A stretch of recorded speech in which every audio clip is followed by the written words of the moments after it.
I would like to welcome Melissa Majors to the Amani Experience podcast. Welcome. Thank you so much, Amani. It's great to be here. It's an honor. Well, we are honored to have you here. We do a geographical check in at the beginning of each episode. So, right now, I'm at my home quarantine office in Los Angeles, California, Redondo Beach. Where are you? I am in Cedar Hill, Texas, which is part of the Dallas-Fort Worth area. All right. And Yeah. then I know you did not grow up there. Where did you grow up? Columbus, Ohio, with the Ohio State Buckeyes, born and raised until about 13 years ago. And I took a job offer I couldn't refuse and moved down here to Dallas. Okay. You were the youngest of 9 kids. Yes, sir. What was it like growing up in Columbus? What do you miss about Columbus? Oh, I miss my family first and foremost, but I get home really often and we talk every day. I talk to my parents 2 and 3 times a day. And so I make sure that we don't miss each other too much. But it was great growing up in Columbus. One of the things I miss the most, though, is the fishing. Oh, there is good fishing in Ohio. You don't need a boat. You can just go out to the riverbank. And having 5 brothers, I had to do what they did if I was going to get out and have some fun. So I love to fish, and I miss that more than anything. And what's your favorite fish to catch and to eat? Crappie, no doubt. I take it from the river to the plate. And I catch them, clean them, cook them, and serve them. Okay. So then you went to Ohio State for a while and then ended up finishing later on. How did you get from Columbus to LA? In Dallas. So Dallas, I was working at Nationwide Insurance and I pioneered digital education before it was a thing. This was in the late 90s. Mm-hmm. And so that landed me in some pretty great jobs. And then I was on keynote stages talking about what we had accomplished. Well, anyway, somebody from Dallas saw me there and recruited me to come to Texas. I had never even been to Texas before. I didn't know anything about it. But one of my good friends, his name's Jermaine Henderson. He might even be on the broadcast today. He's a basketball coach for colleges. And so he knows how to get in your head and motivate you, right? And when I was considering the move, he said, well, if you're afraid to find out what you're made of, don't take that job. Well, of course I had to take it then. So anyway, packed up, moved down to Dallas, Texas all by myself. And it's been a great ride ever since. Wonderful. I'm curious, why did you choose to join the all-male landscaping crew at a university, and where does your passion for lawn mowing come from? My passion for lawn mowing comes from somebody that also might be on the broadcast, Dwayne Drawn, president of Vix Designs in Chicago. My first cousin, he taught me how to cut grass. He and his brothers and dad had a professional landscaping crew. And so anyway, hanging out with the guys, I learned how to do it really well. So when I was working a job at Capital University, which my dad and the whole family worked at for years, they wanted to put me on the painting crew. I didn't want to work on the painting crew. I want to be outside cutting grass like my cousins that I looked up to. So anyway, I got on the landscaping crew at the university, but they wouldn't let me handle the big equipment because I was a chick. Right. And so finally, they let me use one of the lawnmowers. But before then, I had to earn my keep by painting all the dead bushes green. So when VIPs would come to town, it was a lot easier just to paint the bushes green than buy new ones. So that was my job. So anyway, one day, one of the landscapers, he said, okay, I'm going to give you your shot, Melissa. Here's my big lawnmower. Let me see what you got. I hopped on that thing. And by the time I finished cutting this huge area, I mean, it looked like the White House belonged at the end of this area. And so that's why I love landscaping. I'm good at it, but I learned a lot of lessons in that experience that, you know, it taught me a lot about innovation with painting the bushes green. You know, there's always more than one way to get things done.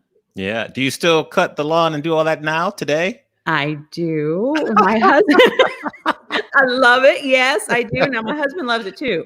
So most of the time he does it, but he's a first responder. He's a firefighter, Studley firefighter, I might add, for Fort Worth. All right. And so oftentimes he also works for FEMA. So he gets deployed. And so there may be times when he's gone for weeks at a time. So I step in and cut the grass in his absence. That's one of my favorite things I found out about you when researching. And so it was just really, really cool. So interesting fact there. Yes. If you were going to summarize where you are today in 30 seconds or less, how would you summarize yourself?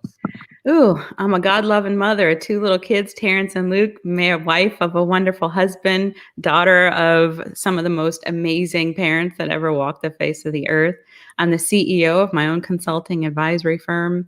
I'm a teacher and I share wisdom from keynote stages, and I'm trying to inspire people so I leave this world better than how I found it. And like I said, I'm a fisher person itching to get on the river. So that's who I am in 30 seconds. That's good. Well done. Thank you. What do you think is important for a creative professional such as yourself or myself to succeed in today's business environment? Ooh, creative. We're a special breed, aren't we, Amani? Yes, we are very special. Here's the thing about creatives is we can spin up ideas like nobody's business and lots of different ideas. And being a visionary is amazing. It's a great talent to have, but you have to balance it with really good business sense. So often creatives will come up with these great ideas, but if they don't take the time to determine if there's market demand for their ideas, they end up squandering time and investments into building products and services that there just isn't demand for. So it's really important for creatives to pause with their ideas, vet them against the propensity for success in the market before they move forward and implement. Interesting. Okay. I like it. When you look at your career and you've had a lot of really important, impactful jobs, when would you say was the turning point when you're like, this is what I'm supposed to do? I'm all in. There's no turning back. I think there have been a couple turning points in my career. One, the first big one happened when I became a mom. So I was an executive for an investment firm down here in Dallas, Texas. I got married to my wonderful husband, got pregnant, had my first son, of course, out for maternity leave, and then got pregnant again 6 months later. And so I realized I could not fully focus on what was most important to me at that time, which was my family. So I unplugged for a while and I focused on my family. And while I did that, then I did that for about a year, but I felt like my brain was leaking out of my ears, right? I just was not wired for it. I needed to get back. And so my next step was a really big one. I was interviewing for this job as the head of global education for a large tech company. And in the interview, the hiring manager says, "Oh, Melissa, we really like what you have to offer, but just want you to know this is a turnaround gig. So if you don't turn this thing around and fix it in about a year, you won't be here and nobody on your team will either. Wow. You still want the job?" And I was like, yeah, of course I want the job. It was just the kind of challenge I was looking for. And so I took it. And then about 2.5 years later, Amani, it was amazing how this team of incredible people, we crafted a great vision, turned everything around, and went from a fixer-upper to one that was winning industry awards. And it was a real highlight for me. And I tell you, it helped me prove to myself what I was made of. And there was nothing I couldn't accomplish. I mean, that was big. And so fast forward a couple of years, I was in another position, and I had, it was time to move on to a different role. And I realized I could either go to another organization and work for somebody else, or I could step out on my own, run my own business, and really figure out what I'm made of and make an even bigger impact on more people without the constraints of working for somebody else. Right. And so that's what lands me right here talking to you today. I love it. When Yeah, you thanks. decided to go out on your own, how were you able to overcome some fears? Because I know there was some fear in there. How were you able to get past that and still make the move? Well, the fear is making sure I can put food on the table for my family, right? And that's big. This wasn't a planned journey for me. I was completely satisfied being an intrapreneur within other organizations. And so stepping out on my own, I wasn't ready really. I wasn't planned. I didn't have a huge nest egg saved up to invest in the business. But I said, I'm going to figure this thing out. And so I just had to push past the fears, the negative thoughts in my mind, like, you are not going to do this. You're going to fail like every other small business. Go take the comfortable route. I just had to push past that, trust God had my back, and step out and do it. I like it. I like it. So Dwayne says he's on. So he's there. Hey, So you can say Dwayne, hello to he's the Dwayne. one that taught me how to cut grass. Hey, I Dwayne. love it. What's up, Dwayne? Awesome. I'm going to read a quote that you said in the past and want you to share why you feel it resonates with you. You said, pay special attention to those who demonstrate mediocrity in that skill and do the exact opposite. Why does that resonate with you still? Oh, well, I'm the youngest of 9 kids, and I had some brothers and sisters that got in a whole lot of trouble. So I learned early on to pay attention to things that can get you in trouble and do the opposite. And I tell you those lessons, I love my brothers and sisters, but it has served me well in business because I have learned so much from bad leaders, learned more about what not to do than from really great leaders that I've been exposed to. And so there are leadership lessons that we are in right now by paying attention to the bad decisions and failures all around us. And if we're intentional about paying attention to those lessons and do the opposite, it'll just make us even better people. Agreed. What do you feel is the most valuable lesson you've learned from like a bad leader? Ooh, well, I have learned that you have to be able to catch your own biases and catch your own insecurities and not let them inform the actions you take in leading other people. And here's the story, which I'm going to spill the tea right here on your podcast. No Is that names. okay? That's perfect. You don't have to use names. You can protect the innocent. I will protect the innocent. So that position I told you about, that turnaround gig, well, we were getting lots of accolades and attention that got the attention of a senior woman in that organization. And within moments of chatting with her, I could tell that she was insecure and threatened by the success my team was having. And so through power and privilege, long story short, she got control of my team. And within a week, she asked me to do something completely unethical to save her own can that would sabotage the careers of all the people that reported to me and had reinvented themselves to get us where we were. And I wasn't willing to do that. So I said, this is not the job for me. I will not cash my values in for your paycheck. And I moved on.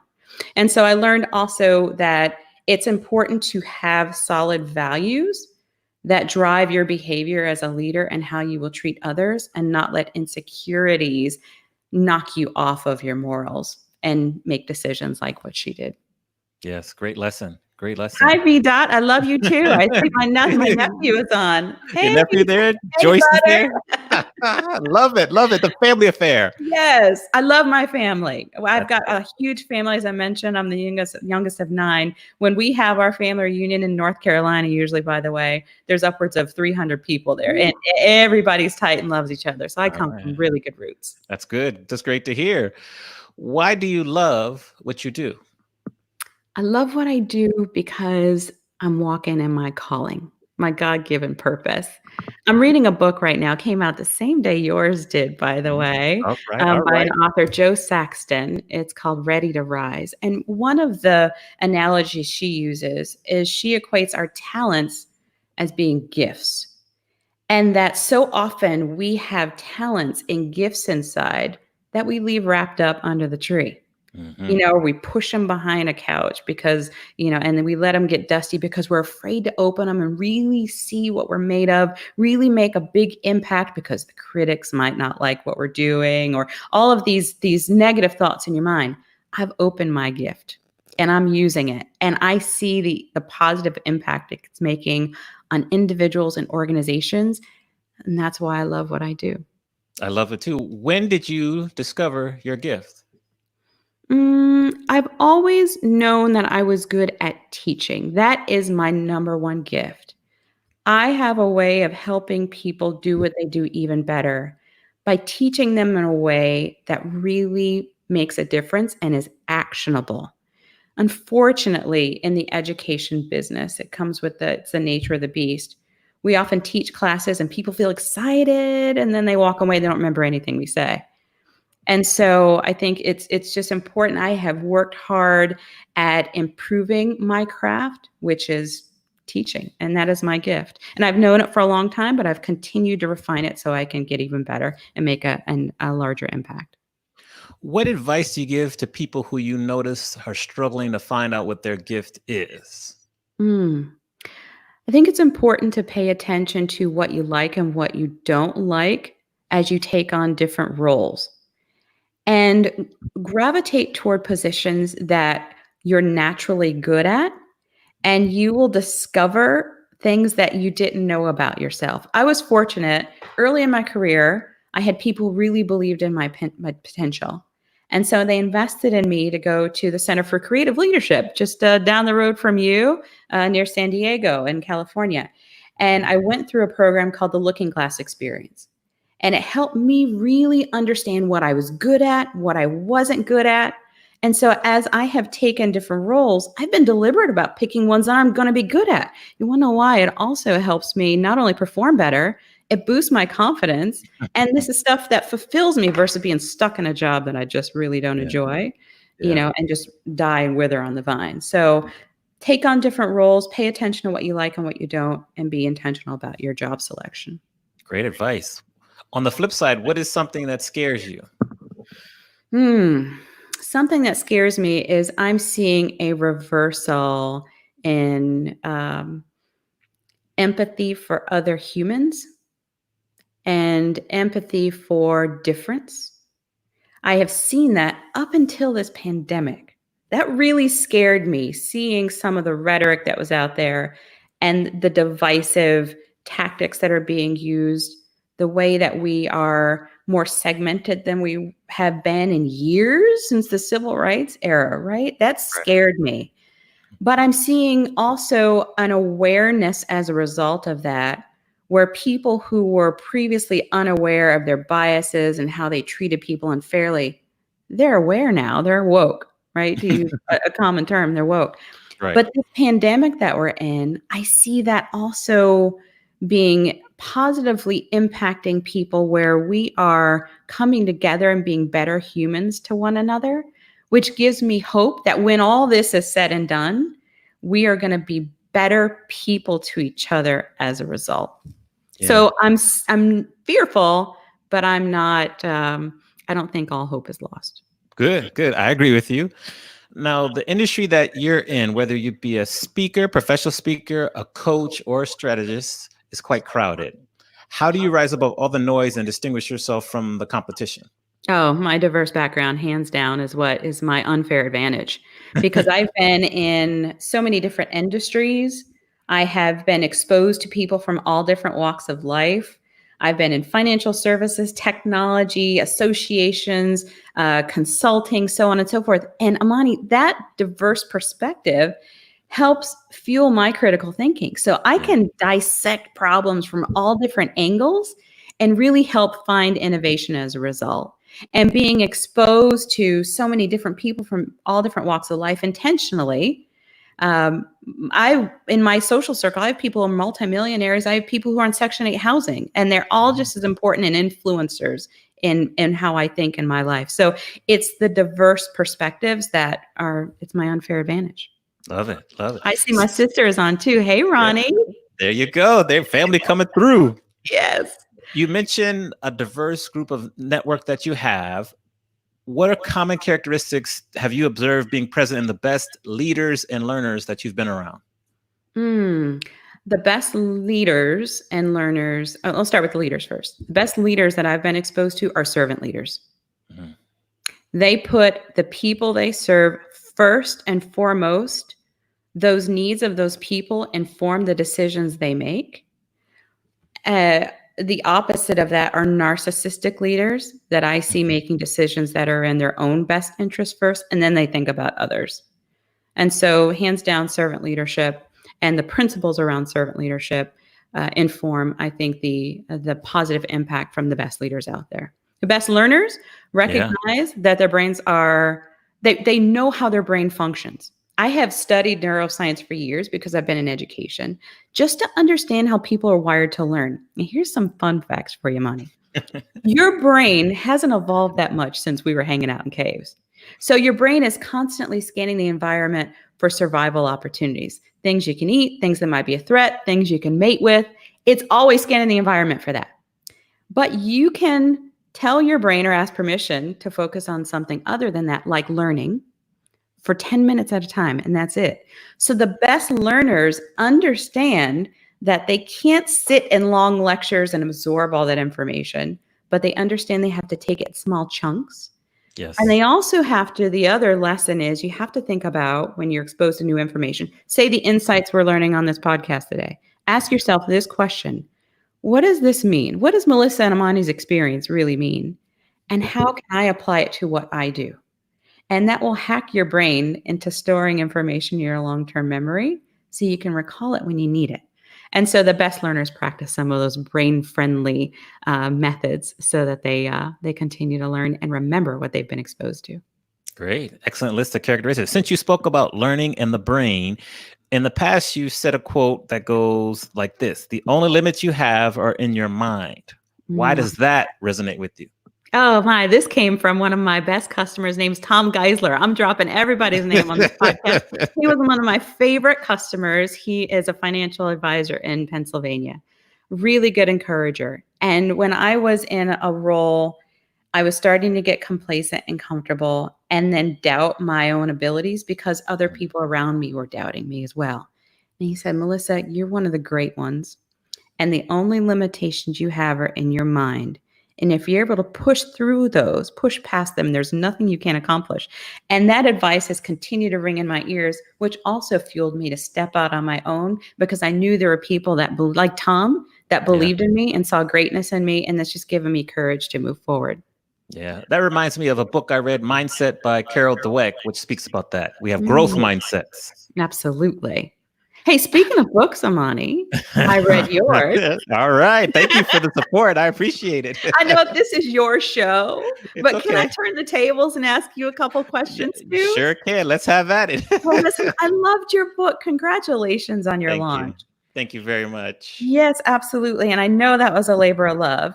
And I enjoyed every minute. I downloaded it the day that it came out and I finished reading it the day after. I really enjoyed Awesome. it. For those of you that are listening, get his book. It's a really fun Yes. read. But I have Thank a you. question for you. All right.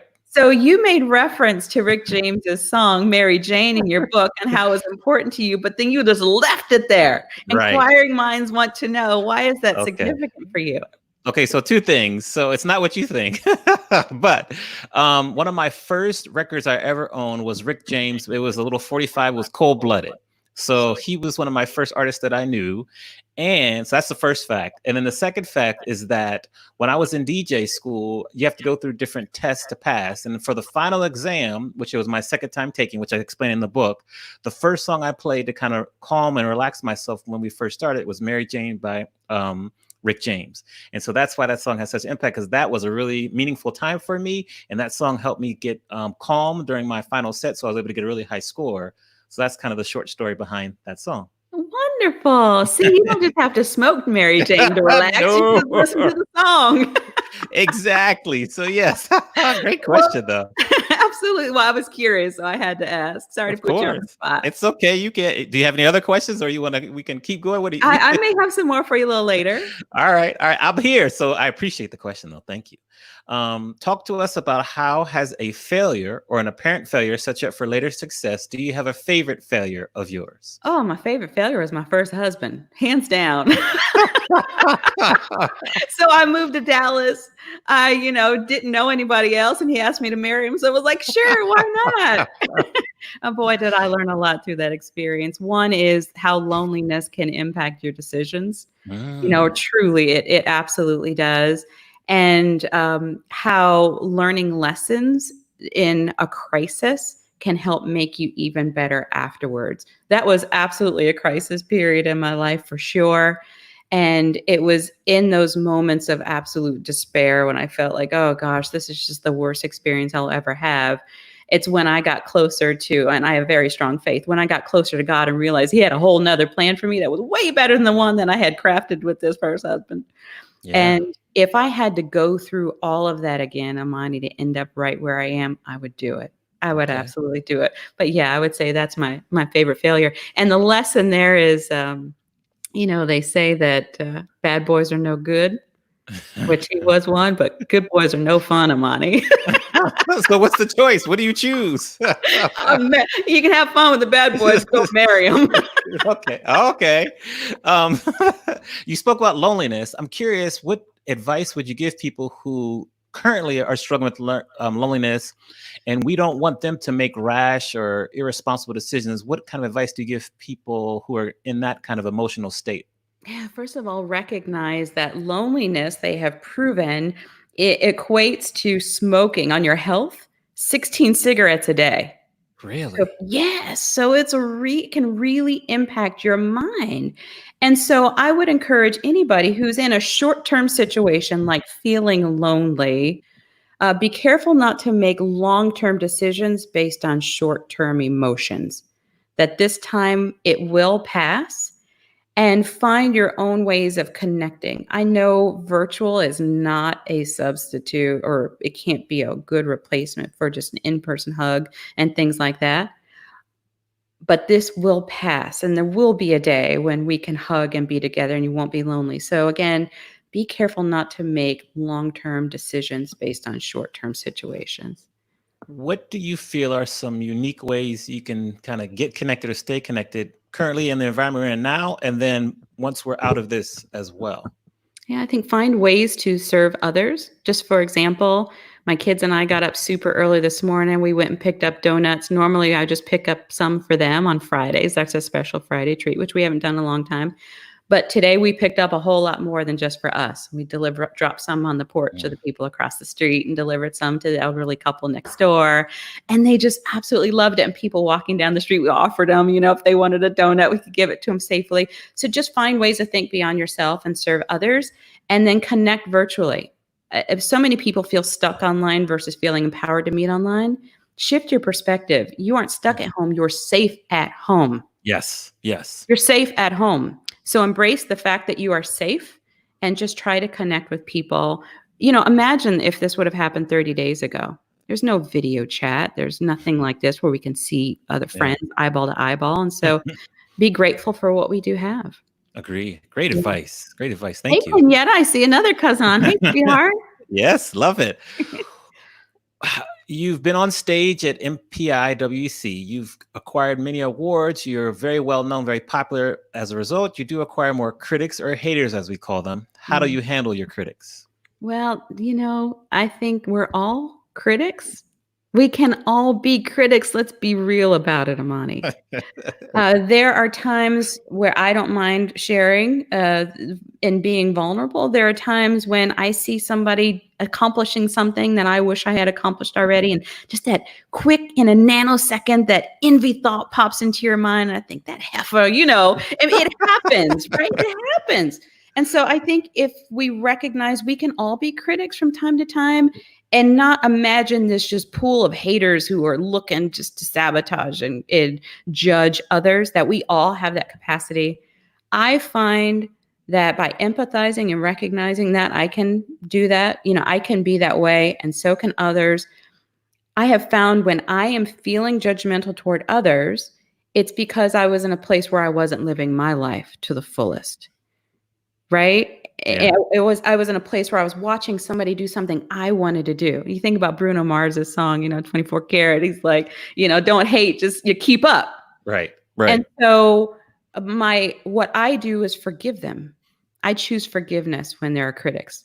It takes a lot of guts to be on stage and share stories when you're most vulnerable and tell people you got a divorce. I mean, all these things that I'm sharing with you today, that takes guts. Mm-hmm. And it may introduce critics, but I forgive you. I forgive them. And if I can encourage you and help you live your fullest life, give me a call. All right. Yeah. All right. What do you do to avoid the comparison trap? Because as you know, you're making strides, you're looking at people who might are doing it faster than you or getting a bigger stage. How do you avoid the comparison trap? I don't compare myself to others. I just try to be the best I can be. And that's all. If I found myself, there's always going to be somebody that's better. You hope that there's somebody out there better than you, for heaven's sake, right? And you learn from them. And so I don't compare myself to others. I learn from people who are doing it better, like being the youngest of 9 kids, pay attention to what people are doing right and not, and just help it make you an even better person. Agreed. Hi, Isha. My niece is on. She's also publishing a book with her daughter, Amani. I love it. I'll tell you all about it. You'll have to have her on your podcast. Good, for sure. Done. We need more authors, so that's good. Tell us about the darkest time in your life, how you got through that, and what did you learn from that experience? Ooh, this is another big one. You ready for me to drop this on you here on your podcast? I'm ready. One of the darkest times in my life, I was around 23, and my brother died. He was only 44 years old. We found him on the floor of his apartment on Thanksgiving. And it was devastating to all of us, incredibly devastating. And I was in so much pain. I remember sitting on my couch in my living room, and I had a bad boy boyfriend at the time, of course, right? You're right. Who was an absolute weed head. then I was the poster child for don't do drugs, don't do weed, not interested, don't have it around me. And it was at that time, Amani, where I was in so much grief and pain that I remember sitting on my couch and I was crying, and it wasn't even audible. It was just pain rolling down my eyes and tears. There was nothing I could do. And he came over, he rolled up a joint, and he handed it to me. Now, any other time I would not have touched it, but I did in that moment. I did. And it became a way of self-medicating through that grieving process, which turned into something I depended on to get me through it. If I was in a stressful situation, I would turn to that. If I needed to have fun, I would turn to that. Fast forward a couple years later, I realized that the fog of that weed smoke was occupying the space that God once had in my life. Mm. And so it was in a moment when I was completely heartbroken, but clear-minded. And I realized that the plan that I had for my life wasn't all working out the way that it should have been. And that I wasn't able to hear him clearly because my head was smoked up all the time. Mm-hmm. And so I stopped in that moment. And I have had such an amazing life now because I'm dependent on and obedient to the plan that he has for me versus this one that I had baked up in my mind. And that was the darkest point in my life, but it taught me so much. I'm such a better person as a result of that experience. And I don't mind sharing that because especially right now, and this is the first time I've shared that publicly, Amani, but there are people right now in this pandemic that are relying on other things that will, in the long run, they may become dependent on. There's an increase in alcohol, purchases and things like that. So I share that with everybody just to reflect on your own temporary situation and just be very, very careful not to depend on substances that will cause you to make bad decisions in the long run or cause you not to hear from or have mental clarity the way that I did. So I share that as a lesson that I went through and one I think should be relevant. And I'm sure there's some people that I'm speaking to right now that'll be very relevant for them in this moment. Definitely. Well, sorry to hear about your loss. Thank you for sharing that. Sure. How were you able to stop? It was probably a day, a couple of weeks. Like, how were you able to stop and make that shift? Because that's hard to get out of. And many people get stuck for a long time. How were you able to kind of make that shift and climb out of that? Yeah, it happened. When I was going through my divorce, I completely unplugged and said, I need to get away from everyone and just clear my mind. And so I went to a cabin out in Oklahoma all by myself. It was beautiful. And I remember getting there and I thought, boy, I wish there was somebody I could share this with, right? But I was all alone. Toward the end of the weekend, though, I had gone through this process of reflecting on myself. And it was in that weekend that I made peace with God because I had just been so disappointed with how everything was turning out in my life. And so we made peace and he just made it clear that you can't hear me when you have so much fog around you. And it was just in that moment, I no longer wanted it. And the space that was once occupied by the smoke, God was back in there again. And he's been guiding me ever since. And, every now and then I think, boy, it would be fun just to roll one up, listen to music, clean my house and cook food for an army, but I won't do it. I won't be disobedient because I never want to go back to that place I once was in my life. All right. And now the question about Mary Jane is making a little bit more sense now. This is all coming together. So I'm understanding more now. I appreciate all the sharing. Absolutely. Happy to share. Again, what I have found in my position now, and this isn't something I would probably share if I was working for another company, but, I work for myself. Yeah. And so what I have found is that I have so much more influence by being vulnerable and authentic than if I'm trying to be polished and perfect. So it is here I am who I am. It is what it is. It is because there's no such thing as perfection. That's a myth. It is a myth. We think we can achieve perfection. It helps us gain a sense of control over a situation, but you're absolutely right. It is a myth. Hey, Libby, thank you for your comment about this being powerful. And I hear my uncle Walter. Hey, thank you so much for your comment. I appreciate that. He Yeah, said he's yeah, proud of me. That means a yeah. lot. I know. I love the comments chiming in. Keep chiming the comments in, Now, you've also said in the past, and I want to ask you why. Well, why is the biggest risk not taking a risk? Well, you never figure out what you're made of. I Mhm. mean, think about, I mentioned gift, the analogy of a gift, of your talent being a gift under the tree. What if you never open it? What if I never was on this podcast with you? What if these words that I'm saying today will help somebody make a breakthrough like what I experienced? And if Yeah. I didn't open that gift and feel brave enough to share, that person may not be able to make their breakthrough. Yeah. So there you have it. Love it. Who was the most influential person in your life? Oh my goodness. I can't say there's been one Give because us. I've been surrounded by so many people who have influenced and shaped me into who I am. A lot of them on this call right here today. Yeah. My parents, my siblings, my cousins, my aunts and uncles from both sides of my family. My mother is white, my father is black.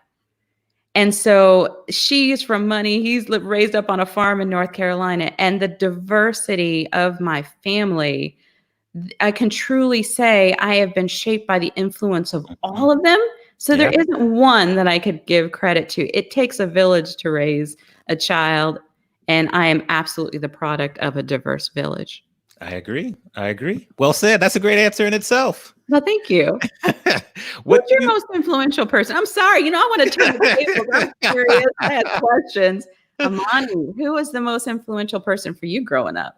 I will definitely have to say, like, probably my father, just because, he passed away. I think it's been almost 16 years now, but he kind of gave me really strong work ethic. He was an educator, so that's where my love of teaching came from. He was really hard on me, no joke. Like, I would get wanked, whipping, spanking Mm, because I had a smart mouth. But I believe in whipping kids. That's why you but turned out so good. thank you. Thank you. But he was tough, but then he showed up. He was at almost every one of my soccer games, and he was a professor at Howard University. He was a real estate agent, so he was busy, but he was at almost all my soccer games. He was there for me. And so he was definitely that's the one my answer to that question. Oh, well, I'm sorry for your loss as well, but you are a chip off the old block, Amani Roberts.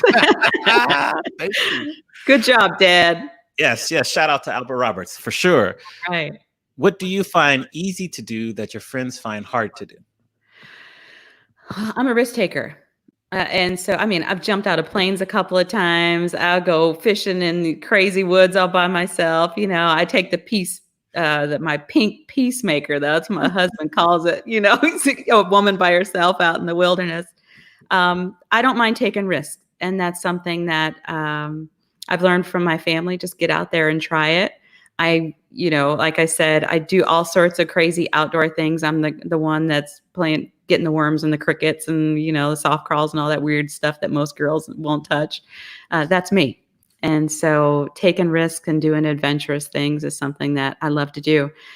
As I was growing up as a single woman, though, and this is a lesson for anybody who's single on the call, there have been times when I wanted to go out to a restaurant, a really fancy place, and a lot of my single friends won't go anywhere by themselves. Well, honey, I remember a time I was single. I wanted to go to this new restaurant that was opening up.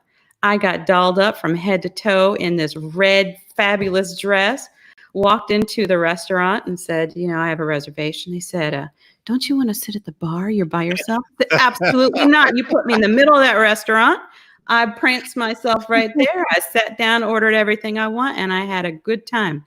It's okay to be by yourself sometimes. Just because you're by yourself doesn't mean you're lonely. Right. I can thoroughly enjoy myself. And now that I'm surrounded by a husband and kids and we're in quarantine, we're stuck in the house, I crave those days. Yeah. Right?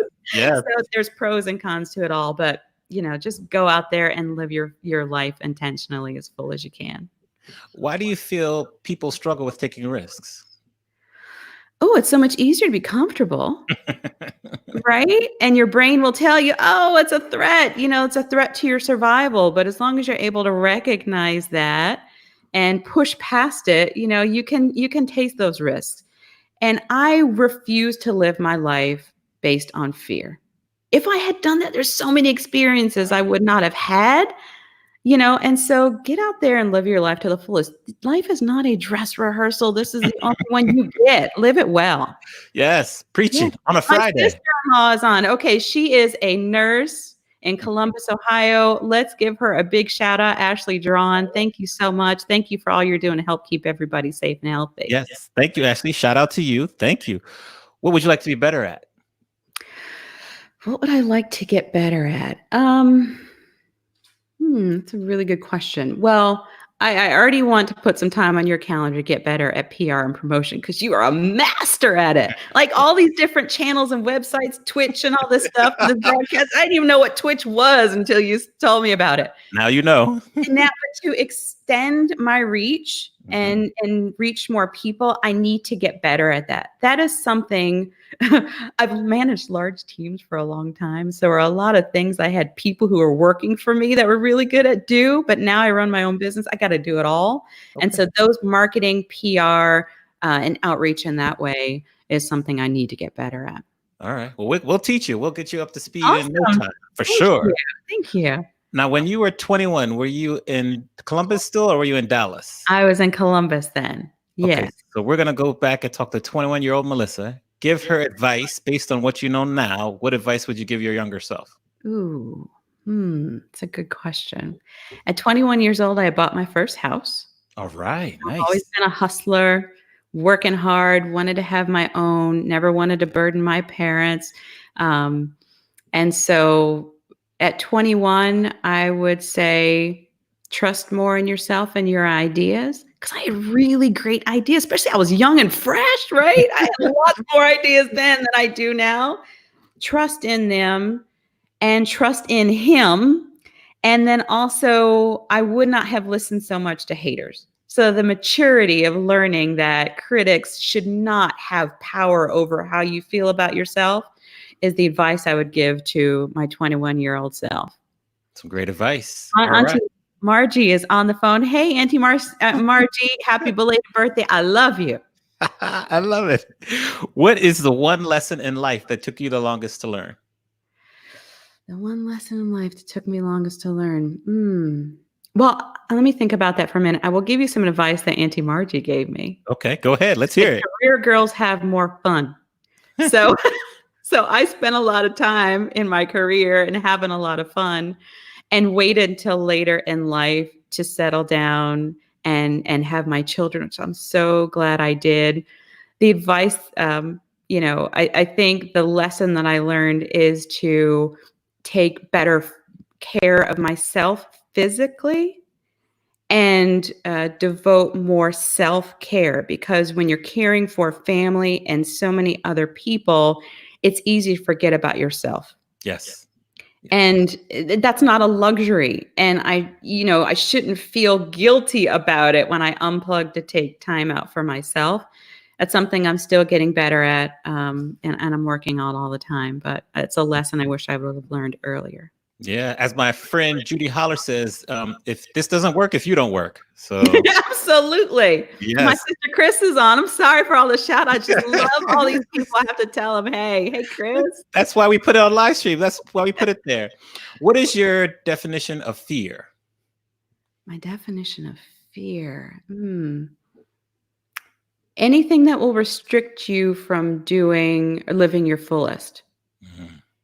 Anything that'll hold you back, that can be fear. And it can come from so many different places, right? Just being able to catch it. And in your decision-making process, ask yourself, because your brain is in so many unconscious thoughts that control your actions. Ask yourself, am I making this decision out of fear, or what's the motivation? Yeah. And so, I'm all about practical application. Just try to reflect on your decisions and make sure they aren't based in fear. You'll regret them every time. Every time. Every great person has a sentence. What is your sentence? For example, my sentence is, I love to help people unlock their creativity by teaching them how to DJ. What is your sentence? My sentence is, Melissa sprinkles sugar on the world. Oh, I love it. Everything tastes better with a little bit of sugar, Amani. I don't Yes. care whether it's greens or what. Put a little sugar in there and it tastes better. And so Yes. do situations and how you treat others. If you think about how can I sprinkle some kindness on this situation, on my action, on my behavior? How can I sprinkle some sugar on the world is what I'm pursuing in my business now. Love it. Love it. Now, what is one new habit that you've added to your daily routine in the past year or so that has been most beneficial? Hmm. Deep breathing. Mhm. So, I am really fortunate to live here in Dallas and have been involved with the Dallas Brain Performance Institute. The founder, Dr. Sandy Chapman, did some research and found that stress on the brain is as damaging as smoking is to the lungs. Mm. Stress, which is so hard to control, especially right now. And Yes. she recommends things that you can do to strengthen your cognitive capabilities and your brain function. And one is 5 brain breaks a day. For 5 minutes, just unplug and just breathe deeply. That's it. No music, no meditation, just breathe deeply. The other thing is engage in meaningful conversations like this one with other human beings at least 3 times a day. Yes. And then think innovative thoughts at least 7 times a day. And what that does is create new neural pathways when you try to think of how can I do this differently? Those innovative thoughts create new neural pathways and strengthen your brain. And so in the last year, since being exposed to that, I've tried to do those things because Amani, all these people that I'm telling you I love and love me, or putting these comments and posts, I don't want to get to a point in my life when I don't remember who they are because Mhm. my brain doesn't work anymore. Yeah. And so anything we can do now to understand the brain and strengthen its function, I'm all in. And so those are things I've been doing in the last year, and they've made a huge difference. Love that. As someone who lost my mother recently because of Alzheimer's, I'm all in for that as well. So I'm so sorry definitely. to hear about that, Amani. Yeah. Yeah. In addition to deep breathing, thank you, by the way. In addition to deep breathing, what are maybe 2 or 3 other self-care tips that you really like? Yoga. Love me some yoga. Stretch it out, pop those joints. My husband, he's fine. I told you my husband's a studly firefighter. But he can't even bend over and touch his toes because he's so stiff. And he's younger than me. So yoga is something I definitely recommend for joint pain and things like that. And it just clears my mind. Walking and getting out in nature. Mhm. Oh boy. I mean, that is another way they've done research that it helps replenish your brain when you just feel completely depleted. Um, and then just spending quality time with family. This pandemic has taught me, not that I wasn't good at it before, but I'm really so much better now, prioritizing needs versus wants, Amani. Yes. Right. And I am all about focusing on the needs that we have and making sure those are taken care of. And the wants, that's secondary. So prioritizing life. Yes. Now, we're really big readers here on the My Experience podcast. We love books. So if there's 1, 2, or 3 books you feel people should stop what they're doing right now and start to read them immediately, what books come to mind? Yours, first of Okay. all. Yes. So we'll get 3 more. Thank you. We'll get 3 I more. love I loved it. It just blew my mind about the complexity and all the things that you have Mhm. to think about being a DJ and how you have been the reason why I've hooked up with some of these bad boys over the years as a result of some DJ playing this music, Yes. and just anyway, it was fascinating. I really loved Thank it. you. So yours, definitely. And then secondly, Chris Voss, the author Mhm. of Never Split the Difference. It's a book on negotiation. Oh man. He dropped some serious wisdom on how we're always negotiating. And one of the things that he talked about is never ask why. Let's say you're in an argument with your significant other or whomever. As soon as you say, well, why do you think that? It triggers when you were a little kid and you drop something or spilled the milk. What'd your parents say? Why'd you do that? It triggers the defense mechanism. So anyway, you never use the word why in a negotiation. Those are tips along a lot more that he offers, Chris Voss. Um, Another one is Ready to Rise by Joe Saxton. I just mentioned that. I downloaded that. I'm in the middle of reading. That's a really good one. Brene Brown is one of my Yes. favorite authors. I love me some Brene Brown. Yes. And her book on braving the wilderness is a absolute must read. And then hands down, the Bible. I get more great insight and leadership and all of that from the Bible. So those would be my top 5 recommendations. My Have you Uncle Johnny is on. I love you, Uncle Johnny. Have you listened to Brené's podcast yet? I haven't. Is it Okay, good? it's good. It's good. Okay. I will clue you into that. I'll share the podcast in the show notes as well. That's a good one. And then Veronica, you asked the name of my book. The name of my book is DJ's Mean Business. You can find it on Amazon, Barnes and Nobles, wherever you find books. So check it out. Now, what's been the best advice you've ever received? Best advice I ever received. I shared some of the advice I've received from my loved ones over the years, right? Already. But I think the best advice I ever received came in that darkest moment in my life when God made it clear that he had another plan for me, Jeremiah 29:11. Yeah. Best advice I ever received is right there, and it has continued to fuel everything I do in my life. So there All you right. have it. What's the best advice you ever received? Oh, let me think here. Best advice I've ever received.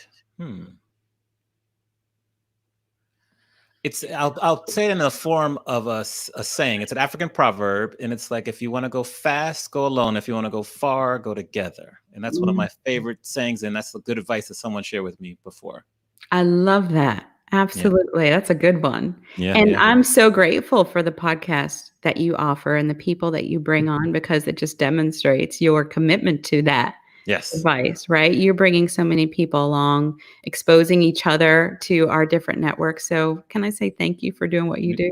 You're welcome. Thank you. For me, podcast is like a masterclass. Like, I get to attend, about an hour-long masterclass with you today, and that's invaluable. So if I can share that with other people, and one person can hear your story, maybe there's someone out there who's, smoking a lot and kind of stuck with a bad boyfriend, but they hear your story, they're like, you know what? If Melissa can do it, then I can do it too. And that's the goal. Just one person. So. Well, let's hope we touch one person today, at least one. I think we touch more than one, if I'm being honest. So we don't need to worry about that.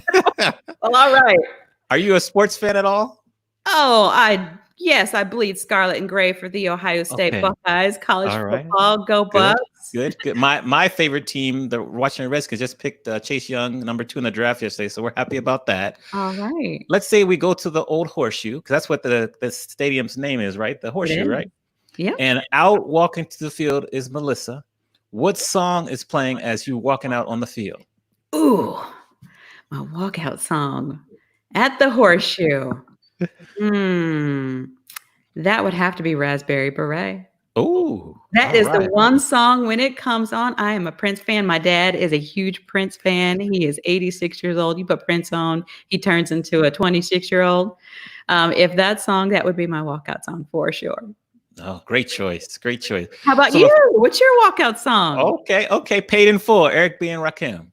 Paid in Full. All right. I'm ready for that question. Well, you are the music man, Yes, for sure. So before I ask you the final question, tell people how they can find you online. I have your kind of social media scrolling along there. Anywhere else that you like to live online?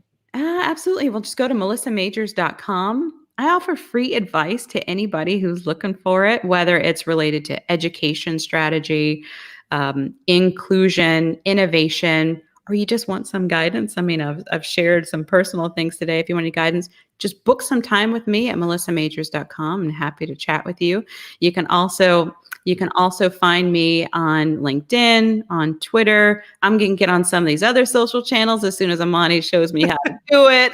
Yes. But the best way is at melissamajors.com. All right. Well, thank you for sharing. Before I ask the final question, just want to say thanks for your honesty, your transparency. I was so happy we got you to speak at our State of the Industry MPI Southern California function in January. You're a treasure, and I'm just looking forward to talking to you more, getting to know you more, and I just want to watch you continue to ascend because you have a lot to share with people when they need to hear what you're saying. So thank you for all that. Thank Really you. I appreciate that. Definitely. We let our guests leave us with any last minute words of wisdom or advice. So I'll say thank you again and allow you to take us home. All right. So first of all, I see my nephew posted Redskins for life. You got some Kansas spirit, sir. Final words of wisdom. Again, this life is not a dress rehearsal. It's the only one that you're going to get. And so live it intentionally. Every day there's something that you can be grateful for. I have traveled the world and seen poverty like you can never imagine. People who can't take a breath of fresh air, can't go and get clean water out of their faucets, don't have homes to live in. And when you start to think about your own situation, how bad it may feel, just know that there are people not that far away from you that have it so much worse. And knowing that, it helps frame my gratitude and find things to be grateful for versus focusing on the bad stuff that's happening, right? Yeah. And so my advice for you is just be grateful, find your own way to sprinkle sugar on the world. And if I can ever be a help and just reach out, I'm here for you. Thank you for having me on, Amani. It has been our pleasure. Stay safe. You too. Take care, everybody. Hold on. And broadcast.